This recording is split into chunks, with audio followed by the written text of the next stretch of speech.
The San Francisco 49ers, one of the NFL's most storied franchises, 13-4. Oh, Trey Lance got hurt? No matter. Jimmy Garoppolo got hurt? No matter. Mr. Irrelevant Brock Purdy's here to save the day. Oh, trade everything you have for Christian McCaffrey? Oh, guess what? You're going to get better. Hey, Nick Bosa, Defensive Player of the Year? Huh? Let's talk about it. Hit that like and subscribe button. They'll be playing the Seattle Seahawks on Saturday, January 14th at 4:30. 49ers are on fire. They've won 10 straight games while proving it doesn't matter who's playing quarterback. Brock Purdy. I go to the University of Kansas, and I got to see Brock Purdy play for 3 years and at Iowa State. And he started the last 5 games since Jimmy Garoppolo went down with a broken foot in the beginning of December. And Purdy can't be stopped. Purdy ended the season throwing for almost 1,400 yards, about 150 yards a game. Technically, he played 9 games, but he's a guy who ended the season with only 4 interceptions, 13 touchdowns. He actually threw for the highest yards per attempt. Garoppolo threw for 7.9. Brock threw for 8.1. Same thing, 67% completion rate. Great job there. You got 750 yards from the big boy Christian McCaffrey. Jeff Wilson, before he was traded to Miami, he was doing a fine job, but he went away, and then it became Christian McCaffrey, Elijah Mitchell, Jordan Mason. And I know Elijah Mitchell is hurt, so that's part of the reason why they got Christian McCaffrey. So it's really been the Christian McCaffrey, Jordan Mason, Deebo Samuel show. And even Ray McCloud, dude, he had a couple plays where this season where it was really one big play. Ray McCloud had that 71-yard run, but hey, they're finding ways to use everybody in this team. And then, Kyle Juszczyk is still there. And that's just in the running game, guys. That's just in the running game. The running game is literally McCaffrey, Mason, and Deebo Samuel with a bunch of other guys mixed in there. Then you go over to 1,000-yard receiver Brandon Ayuk. George Kittle had 11 touchdowns with 765 yards. Deebo Samuel, 632. Then almost 500 yards from Christian McCaffrey. Juan Jennings had 400. Ray McCloud had 240. This team is deep. You still have, a bunch of guys on this team that, for me, it's just impressive to watch. And I know there's injuries.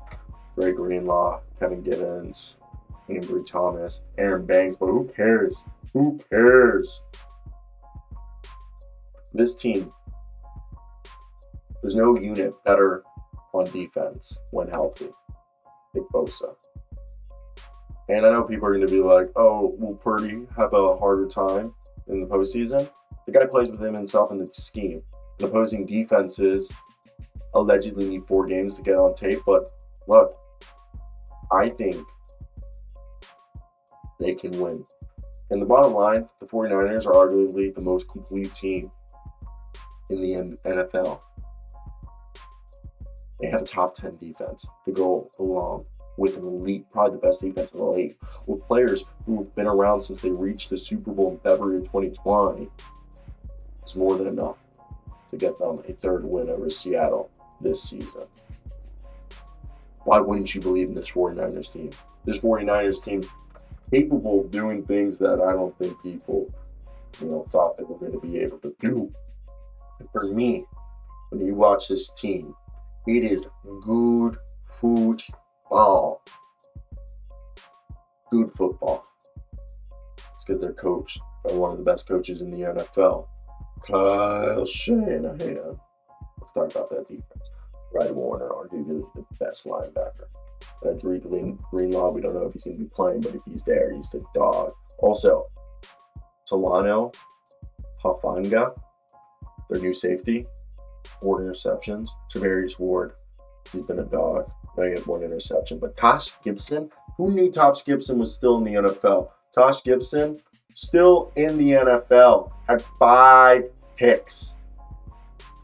Who knew that? 32 years old, Tosh Gibson. I swear to God, Tosh Gibson has played for every team. I remember when he was on Cleveland and he broke out on the scene. And then he went over to Jacksonville, Houston, Chicago, now in San Francisco. That guy's done well. They still got Nick Bosa, 18.5 sacks from that man. Jimmy Ward, Azeez Al-Shaair, Oren Burks, Samson Ibukam have all been there. And the crazy part is this is a team that it's wild to think about. A few years ago, the whole defensive line thing, and the D-line's been hurt this year, but they're still so good. Like, we didn't really see Javon Kinlaw this year, and Eric Armstead, and Jordan Willis. Like, this was a line that was supposed to be... You remember Solomon Thomas, and they had Nick Bosa. Who was the other guy? Frick, I'm forgetting the third guy. There's Solomon Thomas, who was supposed to break out. I don't even know where Solomon Thomas is. But that was a line. And, DeForest Buckner was there. They had to trade DeForest Buckner. But that's what I'm saying. And when you watch this, this is a team that, god damn, they're good, the 49ers. And I think what we're seeing here is a team that, look, I thought this was going to be a team that's going to be hard to stop. So hard to stop. And I want to hear your guys' thoughts. Do you think Brock Purdy's going to be the reason the team doesn't make it? Or do you guys agree with me that Brock Purdy is legit? And you guys got to stop doubting. This is a good player. Fun to watch. Got skill. Moxie. It's got that fun sway to give it to you on any given Sunday. So that when you wake up on Monday, you feel like you lost.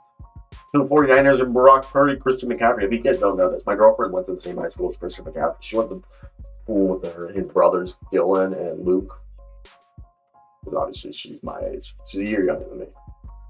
She's like 370 days younger than me, or 6 days after mine. Either way, we made it to the end of the video, and this is where I make my personal plea for you guys to like and subscribe. Subscribe to the channel to support me. I'm about to graduate college, and this is my third channel. I have two other channels. An NBA channel that I am like a journalist on there. I post like 150 videos a month regarding every facet of the NBA. Then there's, of course, my daily NBA show with Will Upton, a bigger NFL YouTuber and golf balling and all this other stuff. He makes so much money off of the internet. 5 p.m. to 6 p.m. Eastern Time. Talk NBA all the day. And then we will... So the reason why I do this is I'm about to graduate. I'm going to graduate school. I just got accepted into Arizona State, Gonzaga, and Maryland. I got 6 other schools like Denver, Boulder, South Florida, Miami, FAU. I feel like I'm missing Boulder. Did I say that? Might be missing another one, but yeah. Got a bunch of schools I'm waiting to hear back from. And really the thing is I'm already at $100,000 in debt for student loans. I'm going to be working full-time as an anchor, reporter, and broadcast traditional news because it's very hard to make money and break into sports media. But I want to continue to build this online. I got a website, the bballshow.com, that I write. And you guys should check all of that out because I create content there and it is very much enjoyable. And I think you guys would get a rouse out of it. So let me hear your thoughts down below. You guys should hit that subscribe button because you're supporting me. I'll start a Patreon very soon. But by supporting me, you're going to get more content. The content's going to get better. And this is a community. So whatever I do, it's really you guys are doing it too. Because without your support, nothing's possible. Bye. I love y'all.